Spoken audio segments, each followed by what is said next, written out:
Wait, you have to say testy? As in testicle. Yeah, I know. Testes. Testes. Where did you get that, though? What's that? That's been around forever. It's like as old as mom jokes. Saying testy when you're testing a microphone? Yeah, testy. It's a Beavis and Butthead joke, I'm pretty sure. Oh, okay. I was just wondering if anybody in the history of jokes has ever laughed at that. No one. No. Yeah. Okay. Yeah. Good. Yeah. So That's it's why. been around forever. Yeah. But that's why I preceded that with mattered. This. Cool. So if you're super clever, you say testy. Yeah. Oh, that's awesome. So, okay, cool. Well, we're rolling, by the way. So we have our guest Russell here today. Russell, do you want to introduce yourself to the masses? Yeah. Russell Pearson. I'm a fan of Mace. You know, he taught me in school, and Don't tell him that. I was able to pass the SETC exam, you know, because of the questions he threw out every This week. guy. Yeah. Yeah. So because of Mace, Yeah. you passed. Well, he was Dude, a part of it. I like hearing. he was I a like part of hearing. it. I like hearing. I'm a fan of Mace, though. I know, dude. That's definitely music. Don't say I'm a fan of Mace. He doesn't Music need to my any ears. more. Can we scratch that? Let's back up. Yeah. Edit that in post. Well, no, see, whatever I'm happy to own that. You know what I mean? Was so okay, so good. Yeah. It's accountability. Yeah, There dude. it is. Yeah, I was thinking about accountability on my ride over here. I was thinking about this. Dude, I was going to ask you guys about this. There's something about people and their ability to take accountability, and I should say their inability to do that, right? Okay, so here's my most recent example, right? This is not a gym story, by the way. So everybody who hated that last podcast, you can. This is a good one. This is a good one, though. I think it's a good one. Okay. This one's about running. Yeah, no. No, this one's about Chinese food. Okay, you'll like this. So, okay, you guys, I assume, gotten Chinese takeout before, right? Mm-hmm. Okay, who hasn't? It's all good stuff. Yeah. No, American Chinese stuff, right? Yeah, like that, just covered in grease and sauce and The best. goop. Yeah, the best. Yeah. So I go now. There was a I was at work and I ran into the mythical "I'll buy you fly," right? Which, dude, I'll do that every single time. Like, have you ever passed up on one of those? Never. On a what? On a "I'll buy you fly." Oh yeah. I'm no, like, that's say all, less. Say less, son. I'll go get that, right? Yeah, always. Okay, so I was like, oh, okay, you know, and we'd been working for a while, and we had there's a bunch of insurance stuff. Anyway, boring stuff, right? So the person who ordered it, right, was a lady. Okay, I won't disparage her name, but it was a lady. Now, so in this case, we'll say Betty. Okay, so Betty. Very, very feminine name. I don't have her permission to use her name on the podcast, so I just won't use it. We'll say Betty. Suffice to say, I don't look like a Betty, right? No. And I know this day and age, you know, you can make some, but I'm just not a Betty. Okay, cool. So, and maybe Betty's a bad example because, well, we'll say Jenny. How's that? We'll say Jenny. Yep. Okay, Jenny's a better. No longer Betty. Jenny. Now there's a point behind it. Okay, because there's another B in this situation. All right, okay? Jenny orders this. Now I go to the store or to the takeout place, and you know, she says, "Hey, it'll be under Jenny." Right? Well, it's not under Mace because it was ordered. They had like Apple Pay, so it went through a phone. Okay, cool. So I get to the counter and I say, "Hey, I'm here to pick up an order for Jenny." Right? Now the guy kind of gives me a double take, right? Which I understand that because I don't look like a Jenny last time I checked, right? I'm like, okay, cool, no problem. And he just kind of went, it wasn't crazy. So he goes, picks up the order and gives it to me. Now, I'm an idiot, so I did not check like you should, right? I think it's a cardinal sin. Didn't check to make sure all your stuff was there? Right. I didn't even check the order at all. I just saw it because you know what they do? They cut boxes in half and they just give you a pile of stuff. And I was like, whoo, you know, and I assumed somewhere in the mass of that stuff was my General Tso's chicken. Okay. So then I get back to the office and there was like 4 or 5 of us that were getting stuff anyway. So I start unpacking stuff and then we start unloading it. Right. Yeah. Quickly realize none of our orders. Now, you would think maybe this is a good thing because maybe they ordered some cool shit. Nope. The worst stuff on planet Earth. They might as well have ordered dirt, right? So I was like, okay, well, I got to go back because clearly, and then I looked on the receipt. So now you're flying again. Well, right. So I looked and I was like, what the hell? I looked on the receipt because now you got to verify what's going on. And in comes the second B. Brad is on the receipt. Okay. And I was like, oh, I got Brad's order. Yeah. Okay. Right. So Yeah. that's a mix up. Nice, Jenny. Not a big deal. Okay, here we go. So I go back to the takeout place, right? And I roll up to the guy, and now the person who comes to the counter is another gal. It's not him. He's in the background though, and he kind of sees me, right? And then I give the gal, I said, "Hey, I think there was a mistake. I came in, I was trying to grab an order for Jenny, and I got Brad's order." And then in the background, he's all, "You said you were Brad." And I'm like, no, okay. At the time, at the time, I did not understand the significance of what he had just said. "You said you were Brad." And I was like, "Oh no." And then she took the receipt, looked at this, she's like, and gave it to me. And that was the end of it, right? And then I took it and then I left. Okay, cool. And I got my order and Brad got his order. But then I'm driving and I'm like, hold on a second. If that were true, that I said I was Brad, that makes me a serial killer. Because I mean, think of what has to go into that. Like, you need to call the police because I'm a serial killer. What person would walk into a Chinese restaurant, say a false name, right? Yeah. Say they're Brad, and then take Brad's food, not do anything to Brad's food, and then bring Brad's food back? What kind of crazy, insane person does that except for a serial killer? Yeah. So I was like, that guy. And then I was thinking to myself, and you know how I get on to some of these things. I'm like, I'll bet he went home to his girlfriend and was saying, "Dude, this guy came in, said he was Brad, took a food, and then he brought back." I'm like, oh, dude. But I was like, the complete lack of willingness to take accountability. That is astonishing. That is crazy. There's no way he thought you were Brad. There's no way he thought you said your name was Brad. That dude got called out for mixing up and giving Jenny, or giving them Brad Jenny's order. Right. Yeah, that he had to scramble and come up with a way to not take accountability, to put the onus on you, Brad. Yeah. So when it comes to taking accountability for Russ passing his exam, I'll take it all day. Yeah. So I was like, that was how you worked around it. Yeah. You see how I built us up for that? Yeah. So I feel like we've been set up. Yeah. And we got a little bit heavier of an episode because Russ said that he wanted to come in and talk about the Israeli-Palestine conflict. So, good. What's your take? Russ, take it away. Yeah. Actually, don't touch that. I'm going to pass on that. Yeah. Okay. Well, no. So, just to give you guys a little bit of a backstory. So you guys remember we had Amy Daschle on not too long ago. And, Russell, on good authority, Russell told me he has a story that will blow hers out of the water. So I think so. I think we're ready to go. And anytime, and Russell was not a client of ours. Well, how do you know Russell? Well, Russell was a former student of mine. I think we established that already. His memory's short, though. Yes. Yeah. Well, what's your name again? Let me think. Yeah. Brad? Jenny? His immediate memory is dog shit. Let me think. So yeah. Normally we have we do have our Villains to Victory series. We got to rename that, but man, the alliteration is just too good. It's just got to stay there. I love me a good alliteration. Yeah. But Russell does have a kind of rising up from the ashes type of story. So yeah, we wanted to hear a little bit about that because anytime people hear that, and now you've graduated successfully from the University of Utah in what? Masters of Social Work. So yeah, my man, look at that. Yep. You know who else went to the University of Utah? Who's that? What? That guy right buddy. there. Yeah. So Weber State guy. Weber State undergrad, then University of Utah. 2007 is when I got my MSW. Okay, and you did all yours Weber. I went to Weber and then I went to BYU for my Whoa, I know. Back up. Yeah. Don't ask. Easy. Yeah. This is what you think of when you think of a BYU Cougar. What? Yeah. When I went to my master's, they're like, it was cool because there was 2 cohorts there. You had to wear sleeves like that in the summer. I did. But I typically do. Because 2 cohorts, but they had small cohorts because how big was your class?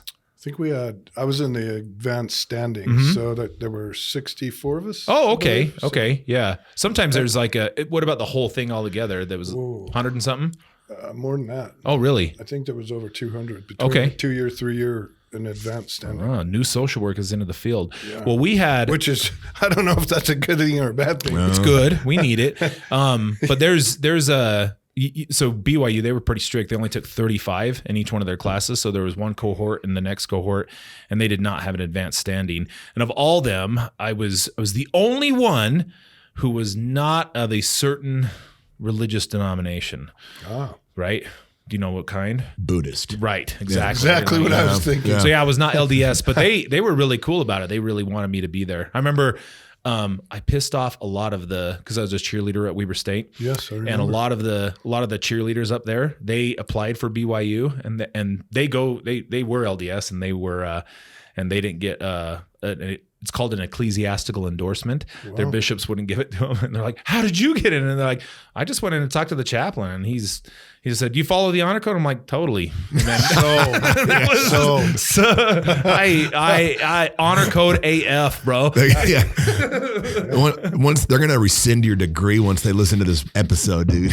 You know, Because of what? I won't even Prove it. I won't even go into that story, but I have a good story that I can tell you about the honor code there. Yeah. Oh, about the honor code? Oh, yes. Oh, I've heard good stories. Is this like an off-air story? Well, not really. I'll just throw it in here really quick. So when I got out of the military, before I got called to Desert Storm, I went in the military to, get college money. And so moved to Provo. I didn't go to BYU. It was UVU, but same honor code. Yeah. Because it was BYU approved housing. And I had this brand new apartment. It was really nice, right? And I thought it would be cool to put a poster out on the wall, and it had a female with her arms crossed and a couple of beers in her hands, and it said, "Man cannot live on beer alone." Nice. And so the honor code. Was it a supermodel? Yes. Which one? Which one? I don't know, but she looked good, whoever it was. Dude, back then, dude, supermodels were awesome. Like Cindy Crawford, Kathy Ireland. I think days. it might have been like a Cindy Crawford yeah. type, too. My goodness. The honor code didn't like that. Oh, okay, And so yeah. I was given a time frame to remove that and replace it with something spiritual. Okay. And so, I was like, wow, okay.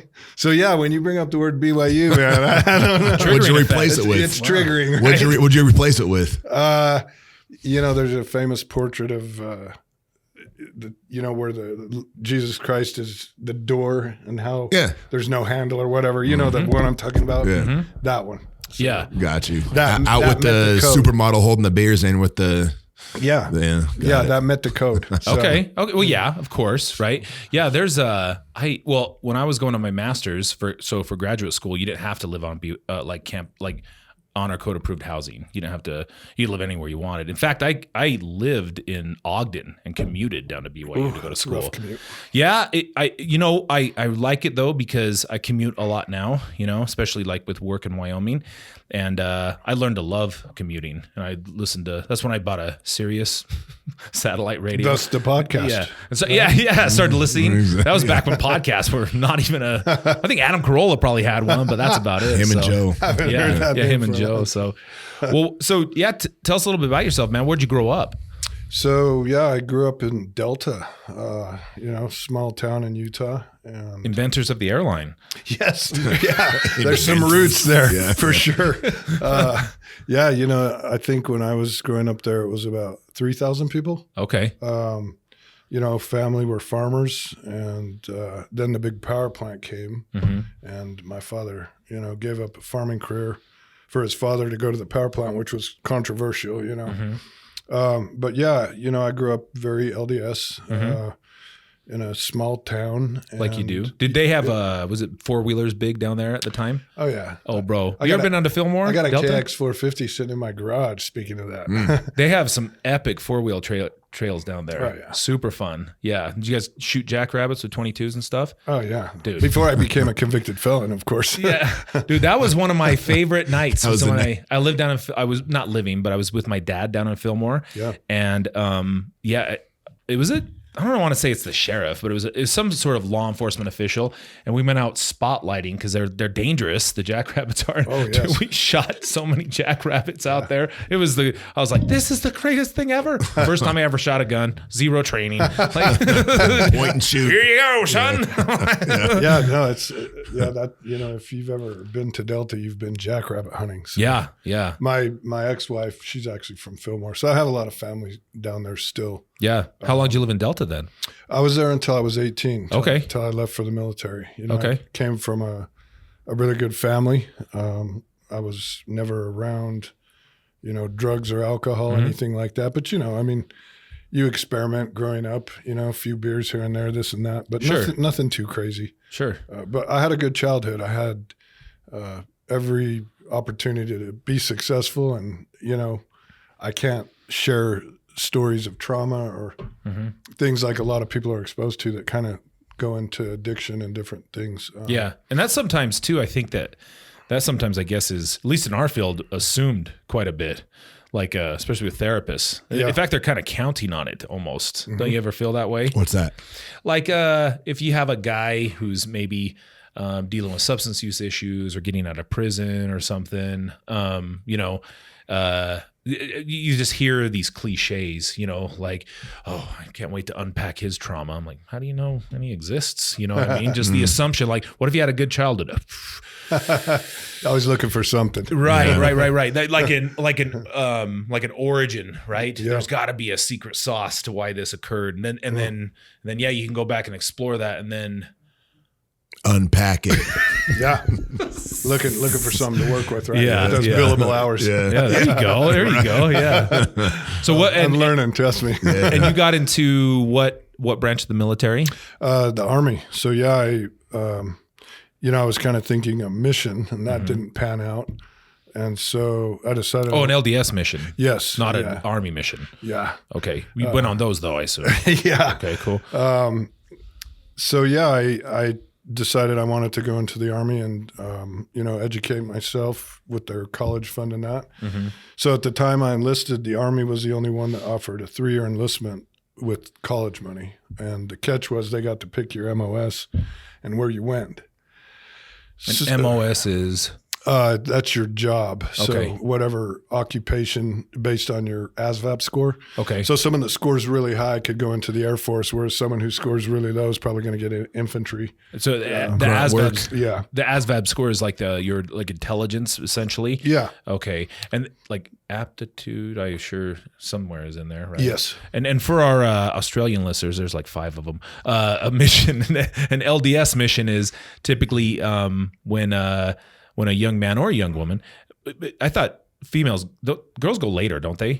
Or do they go at 19 also? I'm not sure how that works. Men go now. at 18 and women go at 19 now. I don't know. I don't remember. I thought girls dudes go at 19 to 21. They changed that. They did? I think so. Oh, okay. 2 years though. And then you typically go, you don't know where you're going to go. You usually go to another country, learn another language, which is really cool. And essentially you just kind of spreading the word of the LDS religion, right? I mean, there's more to it than that, but we say a mission, people don't know what we're talking about sometimes, but.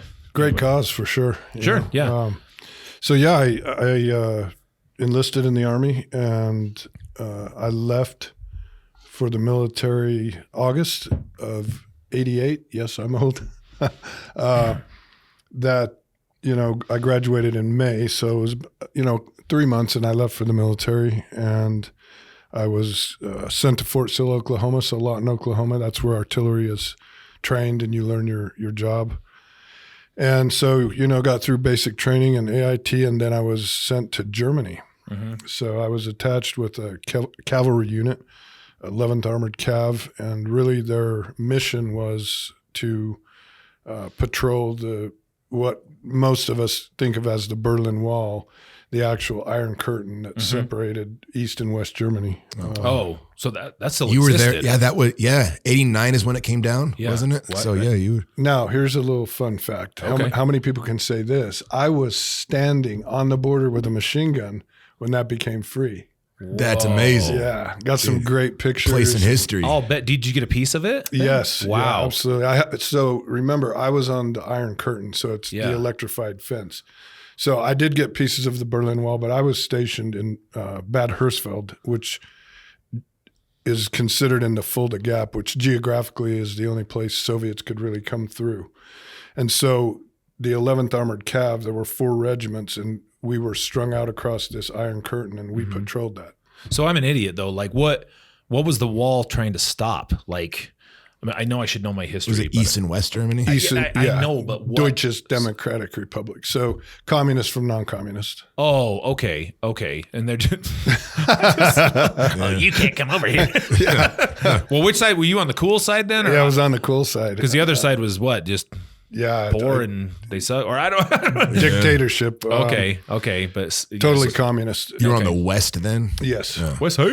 And, it's crazy because, there were families that were within a mile distance that were separated for, years and years because of this Iron Curtain. Wow. Yeah. And so, Well, your mandate then was, so if somebody tried to cross, kill them.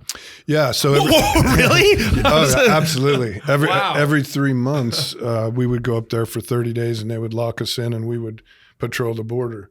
And so there's a 50 kilometers zone on each side of the fence. Yeah. And if either or side were to cross in that 50 meter zone, you have authorization to, engage. Were there ever people like trying to flee the communist side to come over to that side though?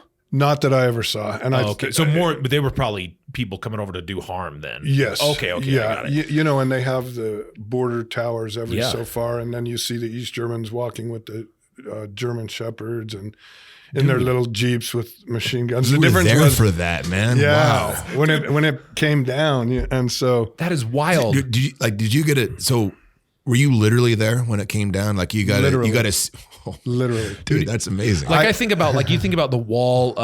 You have opinions about walls and borders or whatever, but like I look at images and video from like the wall down on our southern border, Yeah. and I'm like, they got a little bit of razor wire or some of those floaty things in the river. Compared to German Shepherds and machine guns, I'm like, oh, dude, like you don't know wall, son. Yeah. Like I'll show you a wall. Yeah, it's Dang. pretty intense. So yeah, I mean, I got so everywhere there was a sharp turn in the border, they would have a barber pole, and it was painted with red, yellow, and black paint, and they put these aluminum plaques that had the DDR, Deutsches Democratic Republic symbol. Right? They're probably less than 200 in the existence, right? And so I was smart enough when that happened. I went right to the first pole and popped one of them plaques. Wow. So I've got pieces of the pole, the That's matchstick, cool. which indicates you're crossing into the 50 kilometers. Wow. Pieces of the Iron Curtain. We traded uniforms with the East German soldiers, got pictures with their guns. Did you really? So I got a lot of cool stuff from Wow. But yeah, I mean, that was a life-changing experience, No doubt. to be able to say that I was physically standing, patrolling that border Yeah. when the Berlin Wall. It's absolutely a pretty important spot in history. Yeah. Yeah. And who would have thunk? I mean, I didn't know going into that would ever happen. Sure. So, Yeah. Hey, you were a kid. yeah.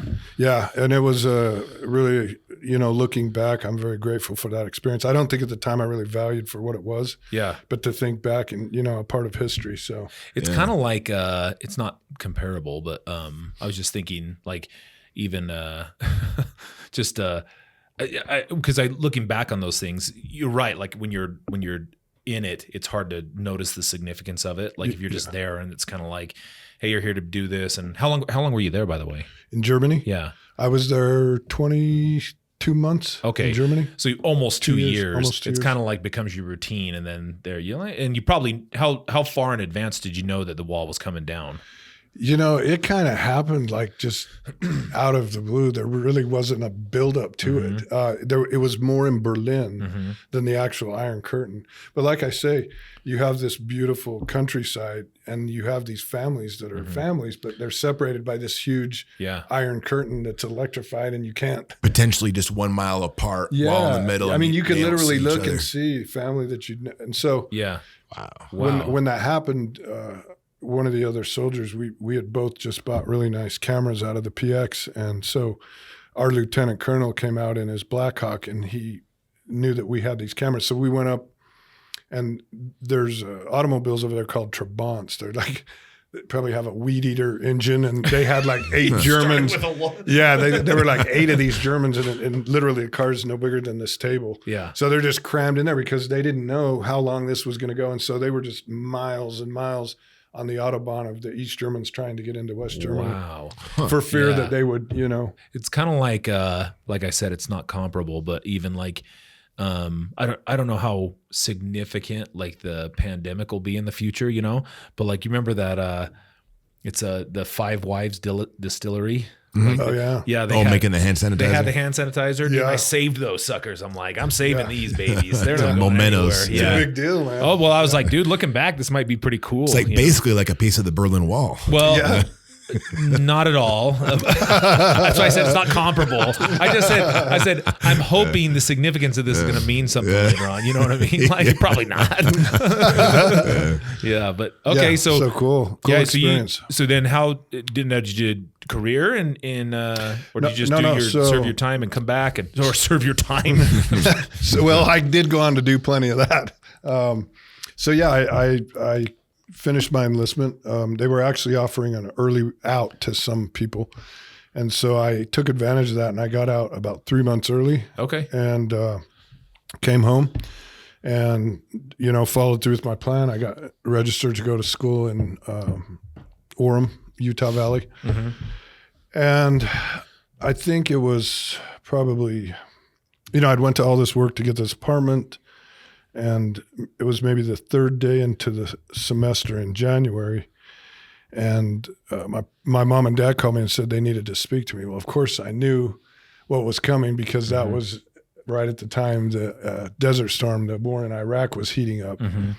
So when you sign a military obligation, you actually sign for an 8-year enlistment. So if you do 4 years active, you're still obligated 4 years on what they call the IRR, Inactive Ready Reserve. And they usually pull from those before they'll even use National Guard because you're active duty, you train more. You're just on the bench, basically. Yeah. Yeah. So, so you do your 4 years active, but then 4 years after that, then they still, if something like Desert Storm erupts, they then can pull activate up. you. Yeah. Okay. Yeah. So I kind of had a feeling what was coming, and I had a letter that said that I had 24 hours to report to Lawton, Oklahoma, to go fight in the war for no more than 2 years. Wow. So 24 hours. That was what your parents called you about? Yeah. Oh, okay. Dude, when your Secretary of parents Defense. call you and say, "We have to talk to you, son," I'd be like, "Cancer or divorce? One of those two." Or they found my stash. Yeah. They looked under my bed. which happened later. Oh, okay. Yeah. I'm foreshadowing. Sorry. Yeah, no. But you're a good predictor because it's coming. Trust Okay, me. So yeah, make a long story short, I got that letter, and of course, that was a scary moment because at the time the media were saying, that they were going to use these chemical weapons, and the ones fighting on the ground were going to be killed. And of course, I was with a cavalry regiment, which is mechanized infantry. You're the front line. Yeah. And so got my stuff packed up, told my family goodbye. Hope I see you again, and that was that. Wow. So another crazy experience in my life, Yeah. to come home, to go to school, to then be told you're going to the war. And so, that lasted about 30 days and got injured. And so. You went over to Desert Storm and got injured? Yeah. Oh, okay. So honorably discharged again. So usually when you discharge in the military, you get a DD-214.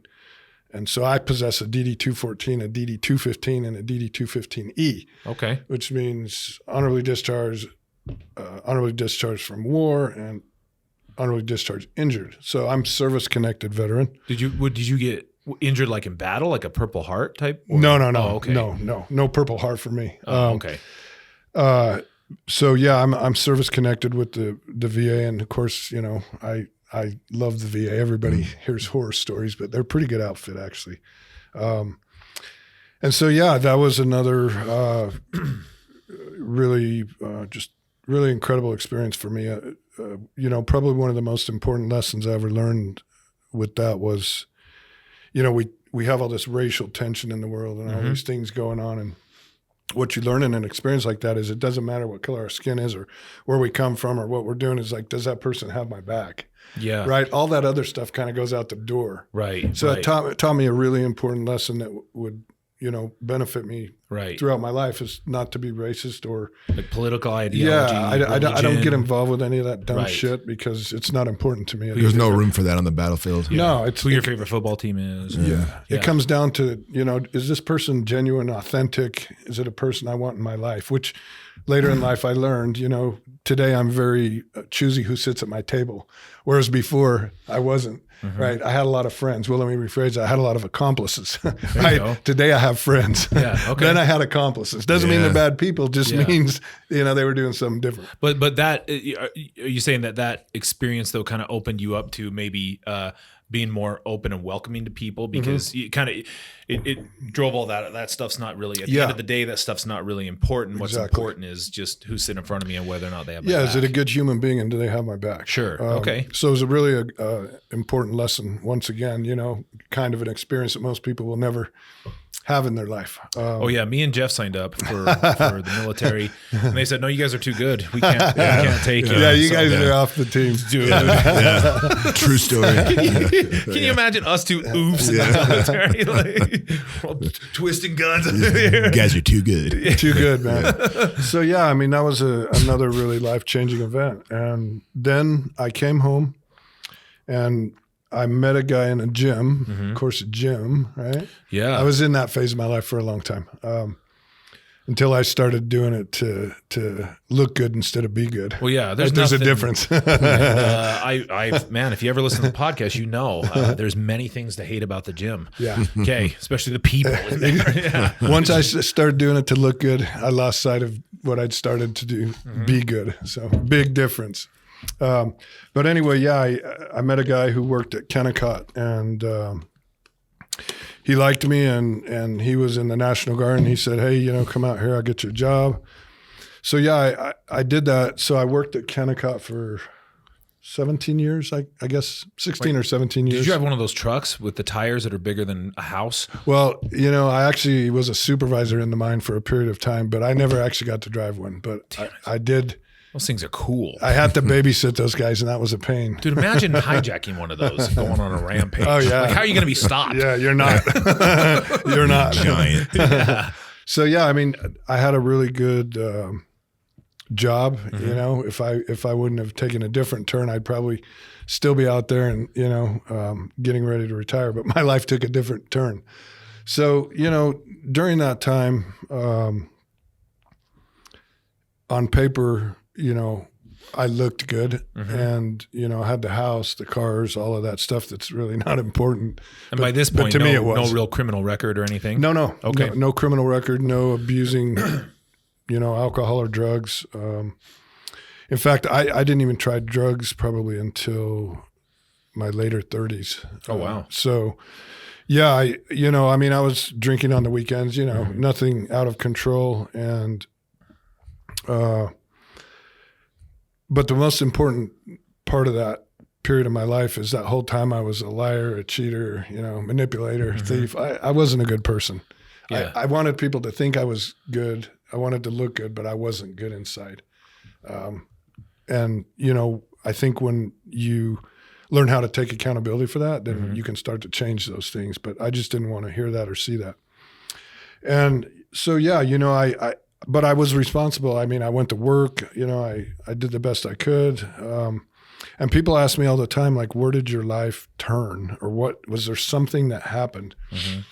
And I really, I think about that, and there's really no aha moment that stands out. I think it was just being that kind of a person leading up to making a bad choice of trying drugs for the first time. So the by every available, like, I guess, overt metric, having a place to call your own, having a vehicle, paying your bills, like going to the gym, taking care of yourself, everything, like you said, on paper looked good, but kind of personality, attitude, belief system the carpets wasn't matching the drapes in that department. And you're saying it kind of festered long term. It was never like, well, today's the day I'm going to start. It just excuse me. No, it was building up to that, and I think there are a lot of people walking around right now that just haven't ever, maybe delved into addiction or something like that, but they're not good people. But on paper, they look good. Right. Character disorder. Yeah, their character, their moral compass is off.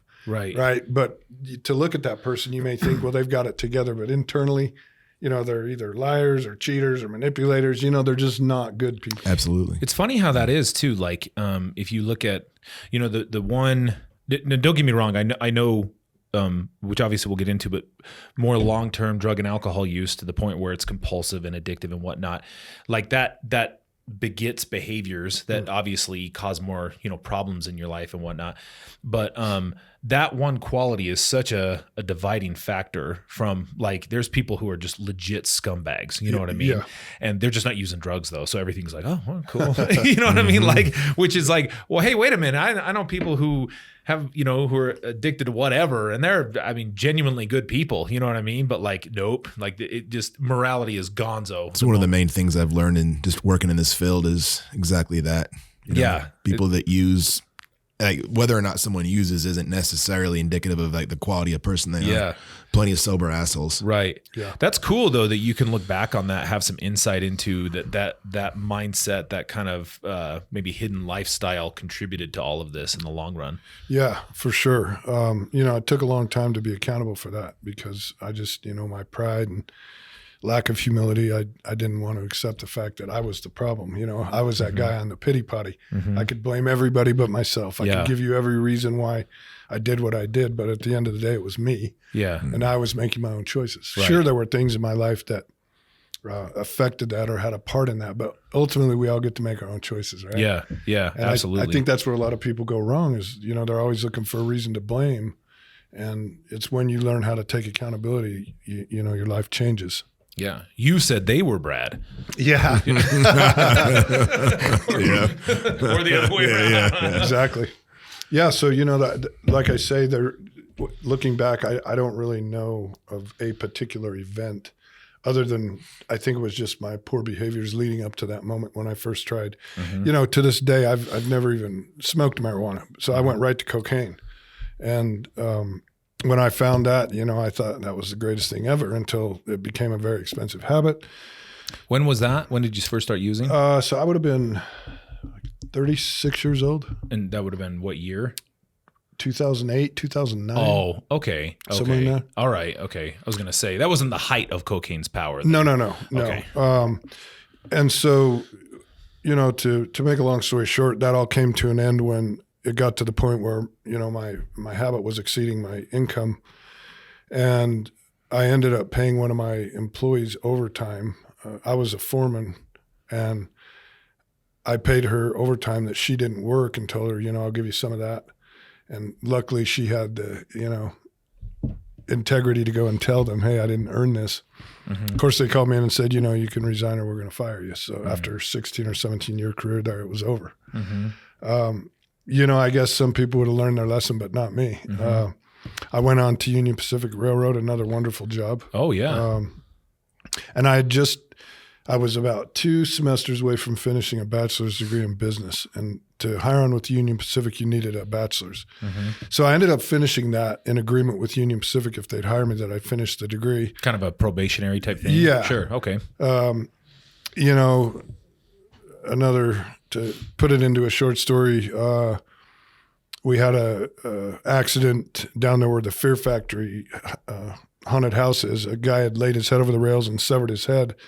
So my boss and myself, we had to investigate being managers for the company. And what I didn't understand is the way federal laws work is all people will be tested. Of course, I was using, and I'd forgot to put my Minuteman, the synthetic urine to pass the test. Yeah, Jeff never leaves home without it. Yeah. There you go. It's a Whizzinator, different brand. Yeah. So, of course I couldn't pass the drug test and lost my job because I just walked off. I just walked away. Wow. So the federal investigation, and then everybody gets tested. Okay, regardless of your role. It doesn't matter. Wait, so did the guy just commit suicide then, or? Yeah. Okay. Yeah. And was he even part of the railroad, or was he just some dude? No. Wow. No, he'd drawn a few symbols in the dirt and then walked up and laid his head, and so his neck and looking at his rear end are laying on this side of the webbing of the rail, and his head's laying on the inside of the track like this. Whoa. Clean sever, very little blood, just cauterized it with the trucks, the wheels of the truck. Oh my God. So yeah, that was a interesting event. To say the least. Yeah. To say the least. So, witness a severed head and lose your job in one night. I was, pretty insane. Holy cow. But anyway, I guess my point in all that is I went on to work after that. I was still able to manipulate my way into another good job with Tesoro refinery, and ended up using their company credit card excessively. I couldn't account for it and fired again. Wow. So, all because of my drug habit. It's interesting how you're very accountable with the words you use. I manipulated my way into another job. You don't feel like you got that job legitimately? No. Yeah. You misrepresented yourself? Yes, absolutely. Gotcha. Just hoping and praying to get another job, I see. Yeah. Well, I don't know. Duplicitous, I guess, would be the word I would use. Okay. Yeah, no, that's a good word. I mean, I think when we're in an interview, we all kind of manipulate a little bit. Of course. But I mean, like looking back, you had a significant problem going on. Absolutely. And perhaps you had not been working there, like maybe needed to seek help before you got, okay, I got you. Absolutely. Now, did they, I guess in these establishments, Kennecott, I guess that was more of a, like a white collar crime anyway with the overtime thing. But yeah. With the railroad, do they not have any sort of EAP or diversion type thing with that, or they absolutely do? But I wouldn't, Of course, I was too prideful to go in and say I have a problem, I need help. Really? Okay, yeah. okay. Yeah, I wasn't doing that. I had the Minuteman. Yeah. Okay. Manipulating, lying, deceiving. That's who I was. Wow. Okay. Then once again, for whatever reason, I was able to land another really good job back where I'd grown up. My second wife and I relocated there, working at a big egg farm. And I had a great job, good pay, the whole bit. And that's where I got introduced to meth. A lot of the workers there, Hispanic, and a lot of drugs involved, in that culture there in that small community. And so that's when I first, started using meth, and that was kind of a turning point because I really kind of went off the rails, and my marriage was falling apart, and that's where I started picking up, charges, and a few days in jail, a week in jail,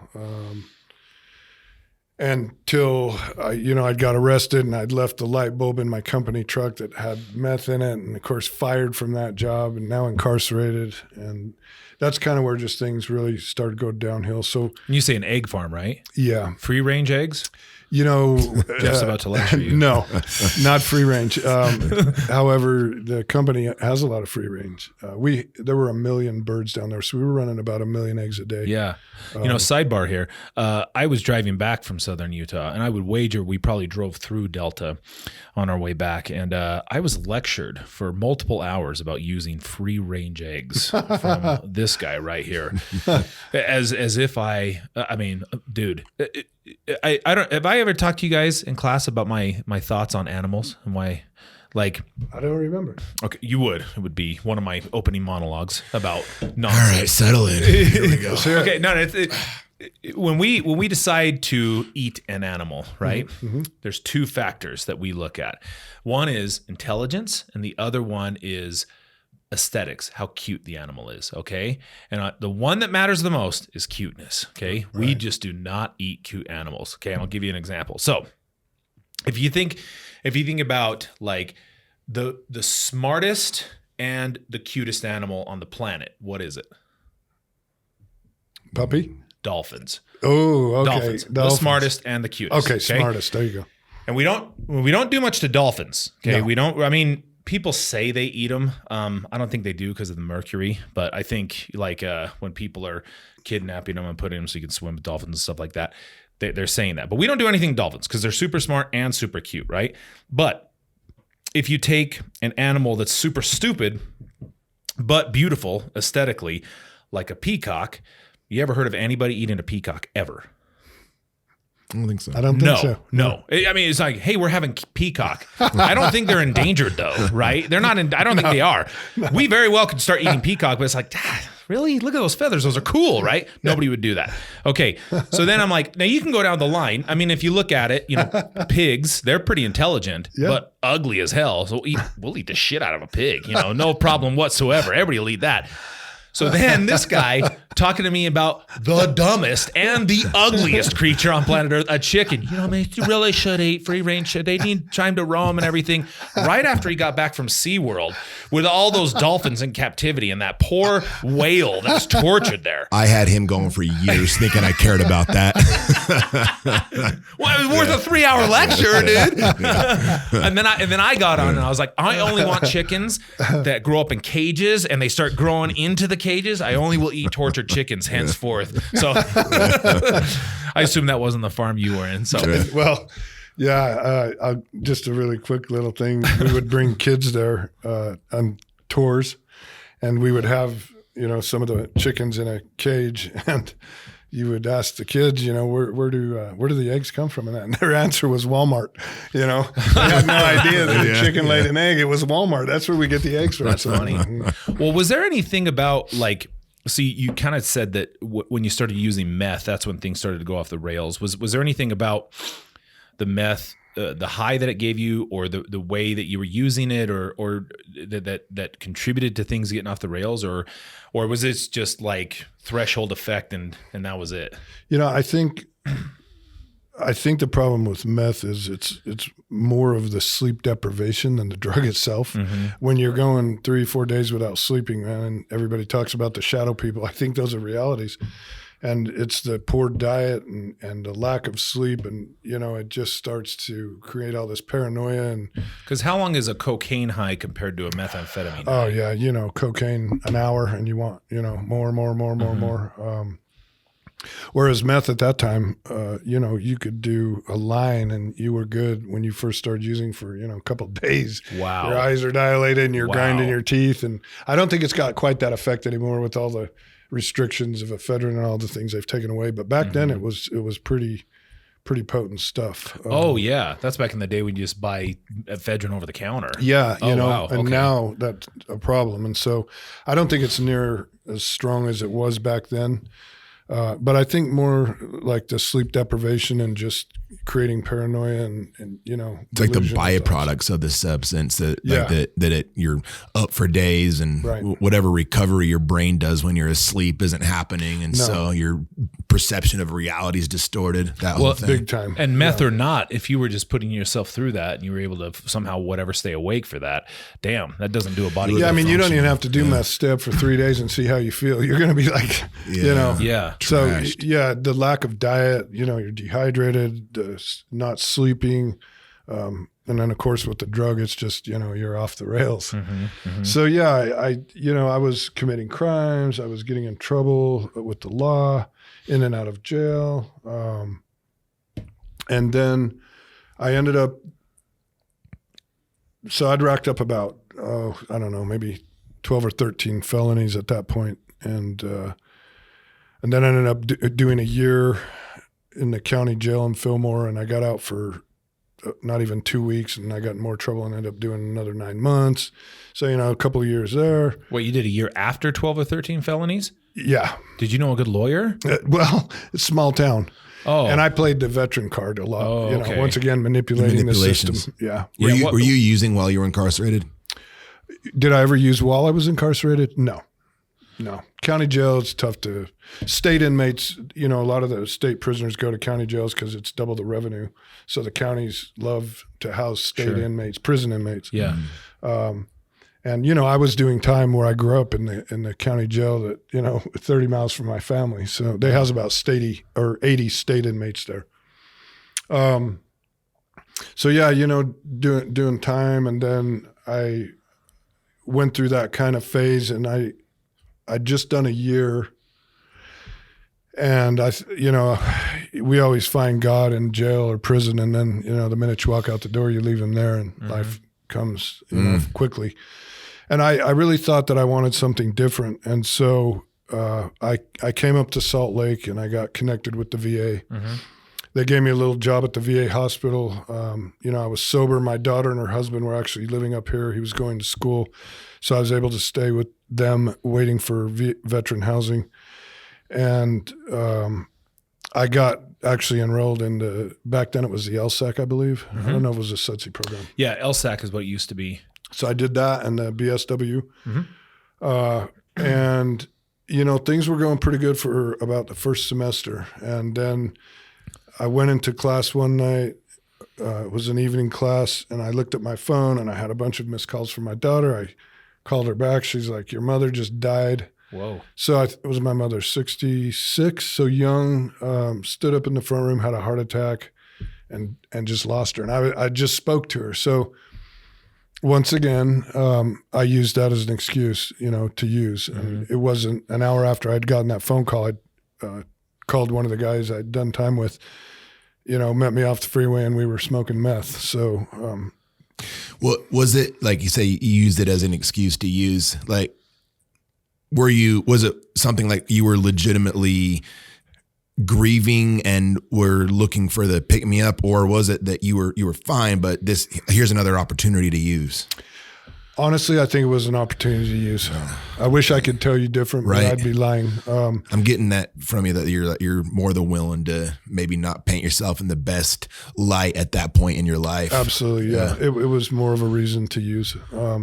It gave me that reason I needed to say, poor me. Right. My mother just died, so, and you always have regret, but I don't live in the past. I look forward, because that will serve you no purpose. But, I was high at my mother's funeral, just to give you some perspective as to where I was at, and my mother was my life. She was my best friend. Mm-hmm. So yeah, that was a tough thing to go through. Of course, making it even worse being high through the whole thing.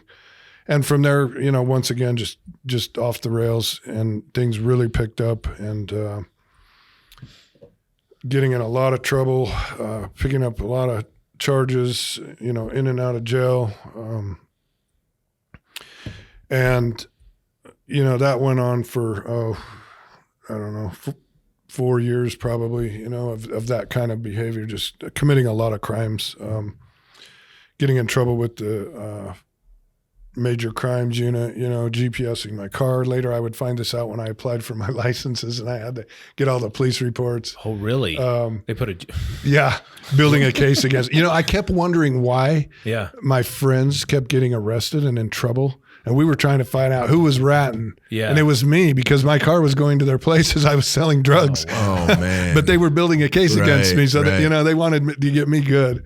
Yeah. And I didn't find that out until I applied for my license with Doppel. When you have to get the actual incident reports, it discloses everything. When you go to court, they don't tell you that. The discovery is very basic. But when you get the actual police that write the report, it discloses all that. Wait, when you get your SUDC license from Doppel? Yeah. Oh, yeah. Damn, dude. Yeah. I didn't just pay the fee and get my license. It's a process. Oh, yeah. Yeah. A big one. Yeah. How many of those crimes that you committed were in pursuit of doing of drugs? Like either getting them or getting money? I'm imagining stripping copper from I was never a copper stripper. No? I was the guy that would, go into Best Buy and throw a laptop down my pants, or walk into, Nordstrom's and take 5 pairs of $500 jeans and just walk out and not even care. I just didn't care. Gotcha. I had no regard for that. And get away with it too, huh? Yeah. Well, most of the time. Yeah. I do have 7 or 8 theft felonies, so there were a few moments that didn't go down the way I wanted it to. You weren't batting 1,000. No, I wasn't batting 1,000. Okay. So yeah, I was just committing a lot of crime, and I had just a crazy period of my life until eventually I got charged with a pretty serious distribution charge, and looking at prison, and they put me in veterans court. Mm-hmm. At the time was a specialty court, like mental health drug court. It was kind of just starting up.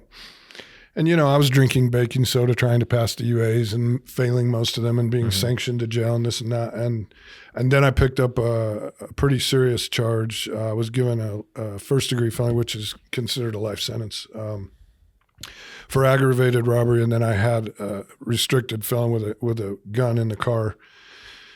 And that's really when life changed for me, because I knew at that point I was going to do some real time. That's a wrap at that point. Yeah. Okay. At least a decade, probably. Wow. Maybe longer. You said aggravated robbery? Yeah, aggravated robbery. And being a first degree, you're doing 5 before you even see the parole board to get a date to parole. So you're doing 5 before you even find a date. Before you even have a chance. Yeah. So yeah, I knew I was in some serious trouble, and I had about 6 other felonies rolled into Veterans Court that now weren't going to be taken care of, attached to all of that. Oh, wow. So I knew I was in pretty serious trouble. And a guy had told me about a place called the Other Side Academy. You know, I'd never really heard about that place, and it was fairly new at that time. And they're a therapeutic community in Salt Lake City. When I went, it was a 2-year program. Now it's 2.5 years commitment. And it's such a good program, and they have such a good success rate that, you know, even now, a lot of the county jails in the state are willing to give you a shot to go there to, you know, in lieu of your charges. So, like, despite whatever sentence you have hanging over your head, you might get early released to one of those programs, provided you complete it. Right. But it is a 2.5 year commitment, though. 2.5 Okay. And it is probably the toughest program in the country, but, you know, it saved my life. The difference between a TC, a substance use TC, and what I do now is they're not able to accept people with mental health diagnosis or medications because there are no clinicians. Sure. So it's all peer run. Oh, wow. The staff are all from Delancey Street that came and started this. Joseph Grenny is the founder of that. And, you know, it's based on your behaviors. So, you know, I always like to tell people drugs aren't the problem. They're the solution. And that's the problem. It's your behavior that's the problem. Exactly. Drugs weren't my problem. It was my behaviors. And when I learned to fix my behaviors, I fixed my drug problem. So this was all a peer-run community, you said, yes. Right? Because it's kind of funny. The therapeutic communities that you and I have worked in, they've been in institutions, and they're kind of, I mean, obviously the clients are in them, but the rules and how they're like followed through is always clinicians and officers. Almost expressly. And it's always awful. Like, it's always just, I mean, and we would have, like, I mean, I'm kind of curious to hear what your guys' was like, but like there would be, because part of the concept of therapeutic communities, you hold each other accountable, right? 100%. But in this, it was like manufactured accountability. Like, we would have dudes, so they'd have like these things, they called them pull-ups, and it was the idea behind it was like, I'm pulling you up from a bad behavior. Sure. It wasn't that though. They would, it was like an insult. It almost led to fights all the time. And then what happened was they mandated how many pull-ups you had to do in a certain period of time. There was like a quota essentially. And then guys would just make deals. Like, a dude would be like, hey bro, so I'm going to pull you up for leaving not clean out the microwave. And then you pull me up for farting in line. Okay, cool, sweet. And then they were and clients would tell us about this. And I'm like, well, what's the point? And then they're all, well, because it was just stupid. They made us do that. And I was like, well, it wasn't their rules. Right. If it was organic and it was peer run, I see that being a deal. But when you're just answering to other people, like clinicians who were saying, no, you have to do this. And that was kind of the whole thing. It seemed like it just pulled out of but what was your experience like there with it? Yeah, well, it's a much different experience. You know, one of the programs in the prison, John Langford used to teach, you know, they called them relays. It's like Conquest and the different programs they have. And just like you're saying, you know, they get together before they run group and they say, hey, you know, you didn't fill the coffee pot, so I'll hold you accountable. And, you know, I left toothpaste on the sink and you'll get me. Definitely not that way at the Other Side Academy. It is probably the most authentic, highest level of accountability a person could ever imagine. So their idea of therapy is twice a week. They have what are called, they were called games when I was there, but now it's breakthrough groups, I believe. So 2 hours you go in there, and during the week, you know, if you do something, it's called a pull-up. Then I correct that behavior, and your only response to that is okay. Anything more than that, you would be in trouble. Then you write a slip, you drop in the game box Tuesday or Friday night. I'm going to put you in a room, me and Jeff, we're going to play the game. And then I'm going to bring that behavior to him with a group of 20 or 30 students. And then you're going to hear about it from all 20 or 30 others. And it can be very intense. We're going to play a game like Uno? Vernacular, not like Uno. Oh, okay. You know, it can be very tough for a lot of people. Sure. To be in that kind of an environment where you're hearing, you know, loud vernacular, you know, but for that population, it's effective, and it works. What is it that makes it effective? Well, I think the biggest thing that makes that effective is because it's being brought to you by people that you can't dispute.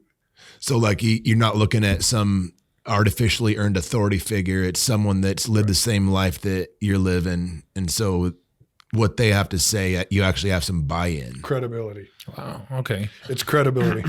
You can't, some people say you can't bullshit a bullshitter, I guess would be a good way to look at that. You're being told by someone who's lived their life just like you something, and it's hard to dispute that. Did that matter to you? Like, did that resonate with you immediately, or is this something that like over time it started to make sense? So me, I struggled, my pride. So you could tell me my eyes are brown and I'd resist it. Gotcha. I was prideful, and it took me a long time to be able to just sit there and listen. And when you do that, you can change your life. Because here's the thing, that person bringing you that may be completely full of shit. Maybe everything they're telling you is not valid. But when you're able to just sit there and listen and let them say how they feel like you may have affected them, it changes your life. Because, I think a lot of people, we try to defend ourselves always. We're always trying to defend our position. But it's like, if internally I'm authentic and I'm being the person I say I am, then why does it matter? I have to imagine that translates into other areas too. Like I imagine, I don't know, like you have a boss who's chewing you out for no good reason, and I don't know, being crass about things and treating you inappropriately, and you just sit there and kind of take it. But if you talk back, you might get lose your job or something. Yeah. But that. It's telling you, they're not telling you nothing. They're telling you something, but also they're telling you a lot about their personality, what type of person they are. You're still absorbing information about that person. And if you get defensive, you lose that. Absolutely. And then at that point in the future, you react like how that person's talking to me is going to now dictate how I'm going to interact with them in the future. And if I get so prideful about it, I miss that. And I'm just focused on what a dick they are, and then I'm like, I should start building injustices towards that person. Yeah, sure. Exactly. Yeah. I think the biggest lesson it teaches you is humility. And I think a lot of us lack humility. And when you're able to sit there and listen to that feedback, right or wrong, and just take it, it changes you. They used to tell us, look, take what you've heard to your pillow tonight. And when you go to sleep, think about it. Because if it stings, there's probably some truth in that. Maybe not a lot, but a little. And what it does is it gives you an opportunity to become a better version of you. You get to become a better human being.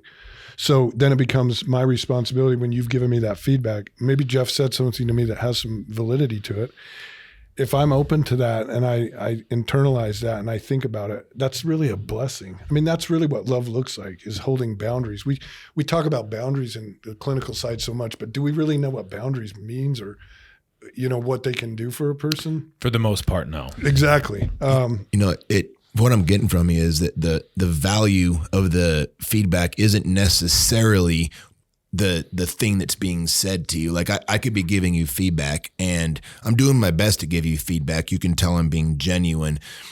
Maybe I'm completely off base, but the value comes from you listening to what I have to say, not arguing back, internalizing it, and then stopping, when your head hits the pillow, actually trying to process through what I'm saying, maybe trying to find if there maybe what I said wasn't quite right, but what can I take from it to make it right? That just the process of you downloading what I had to say is where the change happens, not in some grand wisdom that I bestow upon you. It's the process that you go through in hearing me. That's exactly right. If you look at human beings, and you don't have to be an addict to learn this, we react on our emotions.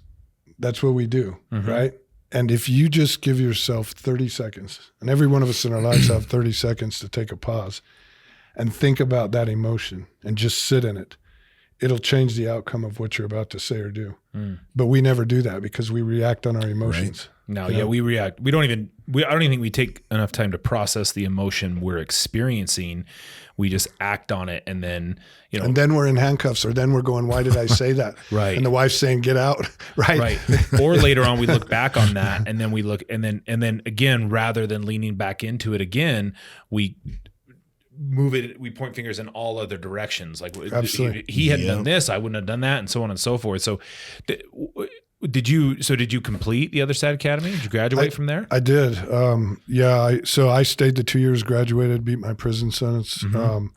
And then I went in and I asked the keyword, to stay another year. Because I like who I was becoming, and I wanted to give back to the place that had saved my life, literally.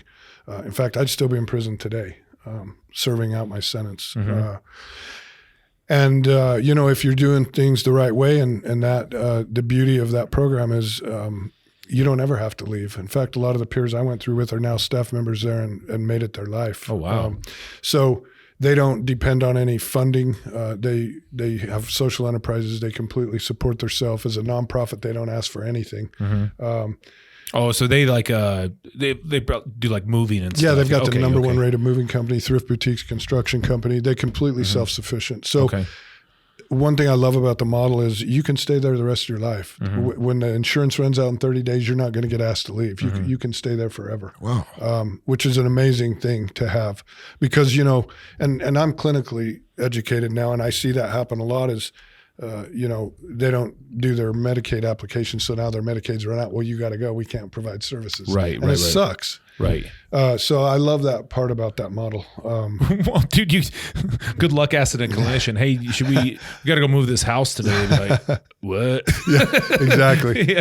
Yeah. Wow. So, I could just go on and on about the things that I love about that place. But you were there 3 years total then? Yeah. So I spent 3 years there, and at 3 years I felt like I was ready. I had learned what I needed to learn. And,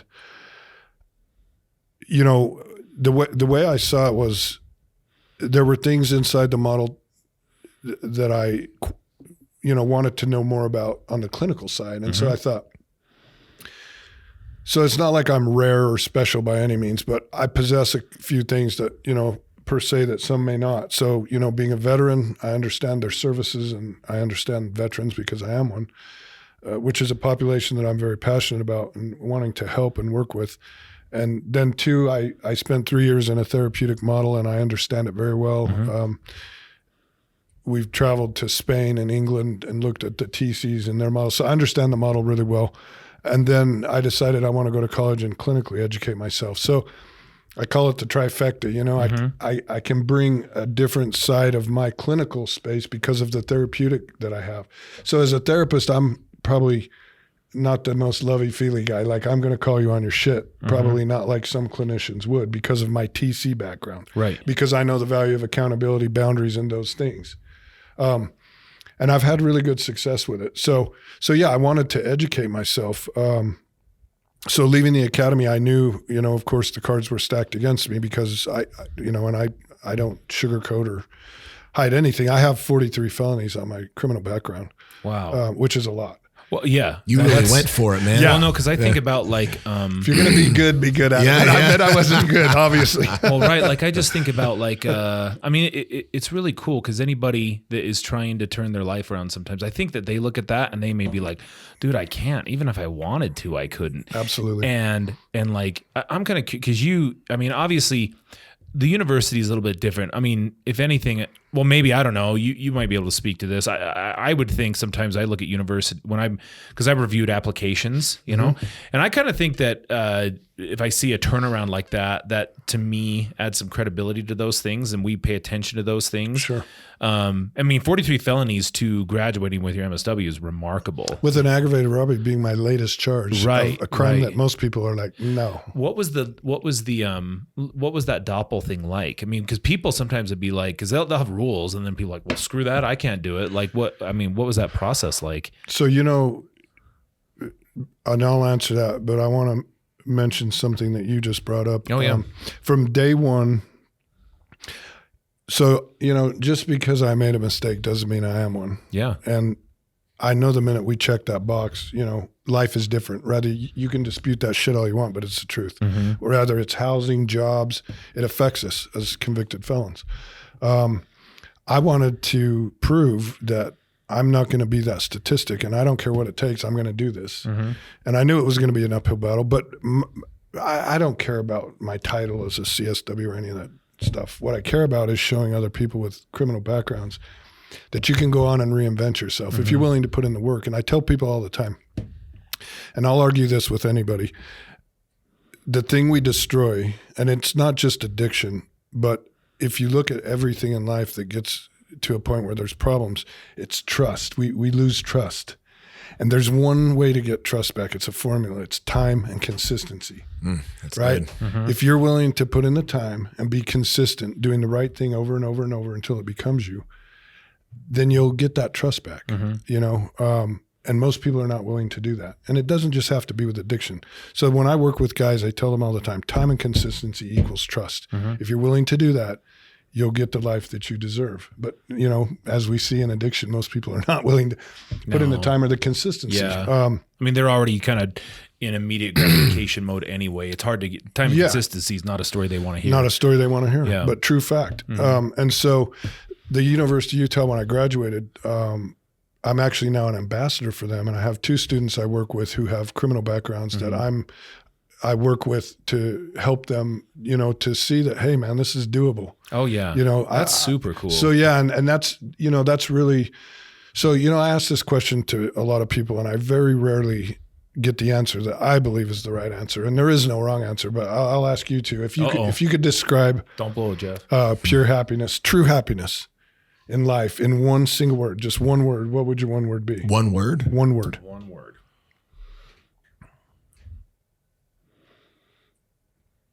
I want to say content, but that's not it either. That's what I was leading into. Yeah. I don't know. I'm going to roll with that without a chance to think about it. I'm just going to go with content. Okay. First thing that came to mind was a content, but that's pretty.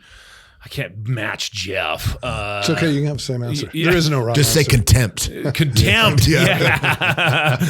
So, you know, and I speak this from my own life experiences, not from a textbook. To me, I think, you know, the most important thing we can do in our lives that will give us happiness is when we learn what the one word is: service. Right? It's doing something for someone when nobody's looking or expecting anything in return. To give you purpose and meaning. Yes. When you learn what service means, to serve another human being, it changes your life. And you tell me how many people you know in your life that truly live service every day of their lives. How are you looking at it? What are you calling service? Service as in, are you more worried about what you think you need or want versus what others may need or want? Do you ever think I'm not good at that. Do you ever think about, I want that new TV, but you know what? I could give $100 to whatever. You know, I'm pretty selfish. There's a lot of ways. I mean, hell, even seeing someone on the street, you know, with disheveled clothes, and how many times do you ever walk up to them and just say, "Hello, man, how are you doing?" Like, right. You know, what's going on with you? Right. Like, yeah, I think it was. There's so many ways you could describe or define service. Probably right about the time you were over at the Berlin Wall, I learned from Conan, crush your enemies, see them driven before you, and hear the lamentations of their women. Yeah. And then I just based my life off that. So definitely not service oriented. That's about when Conan came out. Yeah. And so, you know, when you ask that question, I think, is the word consciously in your mind on a daily basis? Do you look for ways to serve others? And I think most people probably could not answer that. No. Honestly, to a yes. Even sometimes I wonder, it's tricky, right? Like I think about if you're doing something even out of a charitable cause, you know what I mean? Like sometimes I'll do it. I'm like, what kind of tax write-off I get on that? Exactly. Right. Yeah. And I go to the tax time and I gave $500 to DI. What do I get? It's always a motive. Yeah. Check your motives. I will say though, like one of my, Guilty. and I don't do it full time, but I do really like teaching. And you know, one thing I've gotten from students is I think, and I'm not talking crap on anybody. I think they say, "Hey, we know you really do care about us," and I do, and I care about our industry. You know, I care about it. I'm going to blow his head up. He does. Okay. But I really no. I think and to me that's really rewarding. You know, because it's I mean it's not like I'm taking in the big bucks there. But I love doing that. I love working with you guys. That's service. Yeah, you know? That's finding a way to serve others, and it's like, you know, especially in our field. You know, it's stressful, man. We deal with a lot of trauma and on a daily basis, and it takes a toll. And you know, none of us are getting rich doing it, and so, you know, it's serving others, and that's just where I know that I need to spend the rest of my life, for me to be happy. That's where I find happiness in my life, is through service. And I didn't even know what that word meant. That's awesome. You said something now that is, I'm going to come back to, because it makes sense. So you were talking about that you did 2 years at the other side and then an extra year where you stayed on as a staff. And you said, as a student, but to give back. Yeah. And you'd said something like, I learned everything I needed. I got what I needed to learn at that point. And so as in the moment, I was kind of logging that in my head, because in our field, when somebody becomes fully, your field now too, when somebody becomes fully licensed, a lot of times they're like, I've arrived, and they kind of stop. Fatal mistake. Learning. I know, Fatal exactly. mistake. That complacency just traps them into place. And so I thought it's interesting when you said that. I was going to ask you in my head, I was like, well, what was it he was learning when he stayed on that extra year? And I mean, I guess you just answered it. It was you were now in the driver's seat as being the dude with the feedback that could maybe try to help people. But you were like, even so, you were still going through your own process. I mean, it's not like you were a finished product, and you didn't see yourself as a finished product. Still not a finished product. Yeah, and so that's where the service comes in. So that extra year was, you were helping out, but it was also for you. Yeah. Yeah, that's because I could have left. I'd beaten my prison sentence, and there was nothing holding me. And, to commit another year, when you've gone without a cell phone or, had any relationship or any of those things we all want, it's a big commitment. But, it was worth it to me to finally do something unselfishly. Not, I call it the I want, I need, right? And I took a look at my life and I said, what I need and what I want is to give back and share what I've learned to some of these younger students. So, well, so you're facing 5 to life, and the opportunity to go at the other side comes up. I'm assuming that your motivation and intention in signing up for the other side at the time that you were offered that deal differed from what you ended up motivation and intention wise in staying that extra year. You're absolutely right. I didn't go there to change my life. I went there to beat a prison sentence. Yep. I didn't go when there did that connect for you then, man? I get asked that a lot, and I can tell you. So throughout the course of your time there, one of the things they do is at lunchtime, they had a seminar every day, and it was to teach people how to articulate their words, speak publicly, because most of them have never done that. And once in a while, every 4 or 5 months, the staff would ask the students, they say, I want you to get up and I want you to name a name of someone who has made a difference in your life. And I'd probably been there 7, 8 months, still trying to beat a prison sentence, not really bought in. And usually people would say 1 or 2 names, or they'd mention staff. And I think I had, 6 or 7 guys mention my name. And that was my aha moment. I realized right then and there that I now have a responsibility. Like, I am making a difference in another person's life. You didn't recognize it at the time, huh? No. Okay. I had no idea. And it was just by doing the simple things that matter most that we all lose sight of. Connecting. Just going and having a conversation with someone and spending some time with them, getting to know them. Those things matter. And I didn't realize the impact it was having on these younger students. And when you assume that kind of responsibility and power, and we all have the same when we work with clients, we're literally changing people's lives by what we're telling them. It's a big deal. And so that was my aha moment. And that's when I really think I learned what serving another human being is like. If I have the ability to help another human being want to stay here and fight for their life, man, that's powerful. And I don't want to be that guy, to just take that for granted. And it's a big deal. That is powerful, man. Like, I mean, imagine like that they were learning something from you to the degree that was a reason why they continued to go to fight for their life. Right. Or you're running a group, or you're the therapist, and they're like, man, like this. I feel like this guy's really.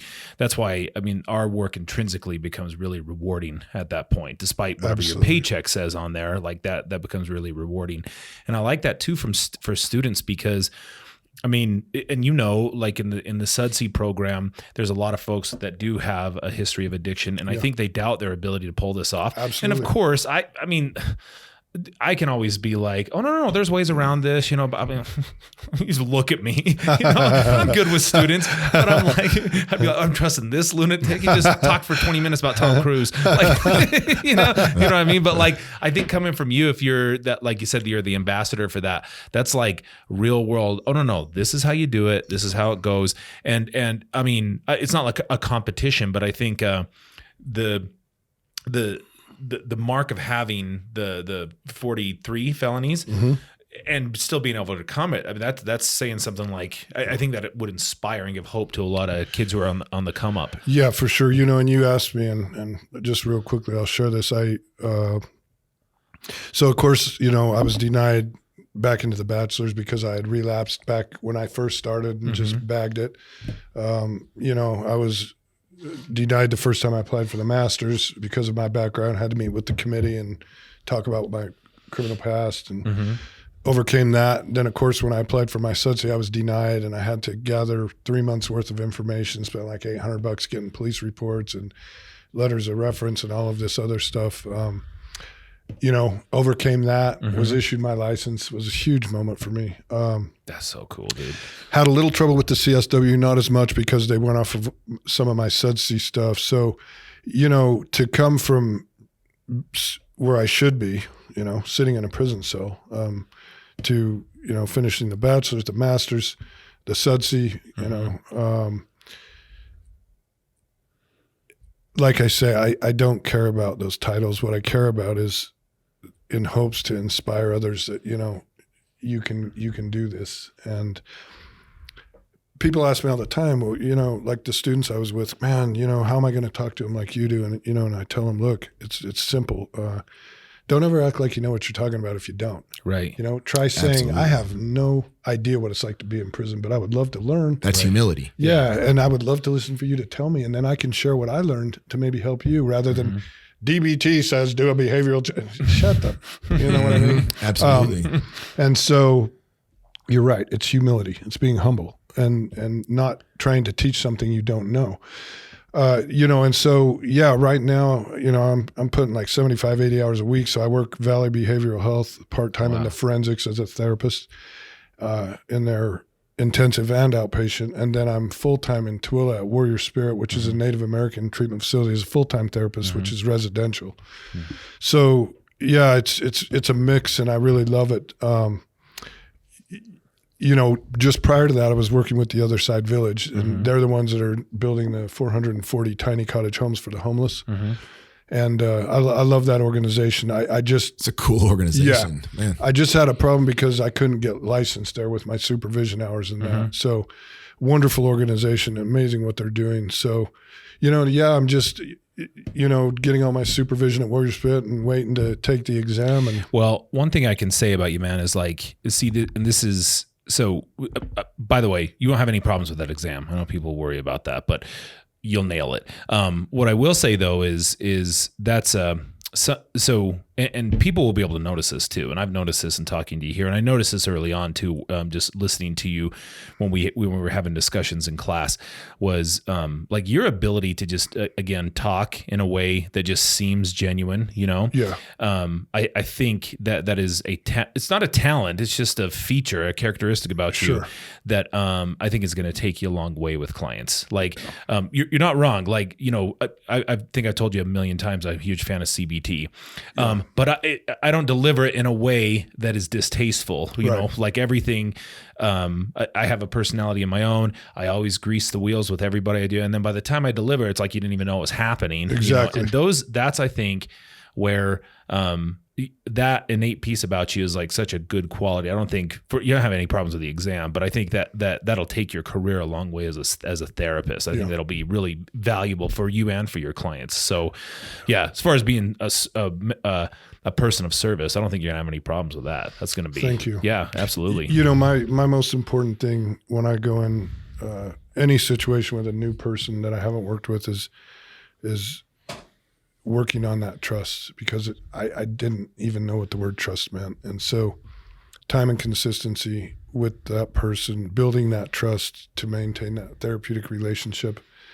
When you get that, change happens, you know? And so I honestly, truthfully, got into this because I want to help people. I'm not a fan of the notes and all the billing stuff, but that's why I got into it. Yeah. Jeff's and like, there dude, are those I love special, me some there are notes. those special few, and that sounds like Jeff's one of them. But yeah, it's about, you know, helping another human being, and it's those things we don't say that we need to say that change people's lives. Cool. So yeah, I mean, it's been a journey. You know, I've overcome a lot, and I've worked really hard to get to where I'm at, but it's all in hopes of inspiring others that you can reinvent your life if you're willing to be, you know, consistent and put in the time. I would wager that a lot of people listening to this have been inspired Absolutely. by that story. That's super cool. So yeah, you've earned your stripes. You know, Oh, did he beat Amy though?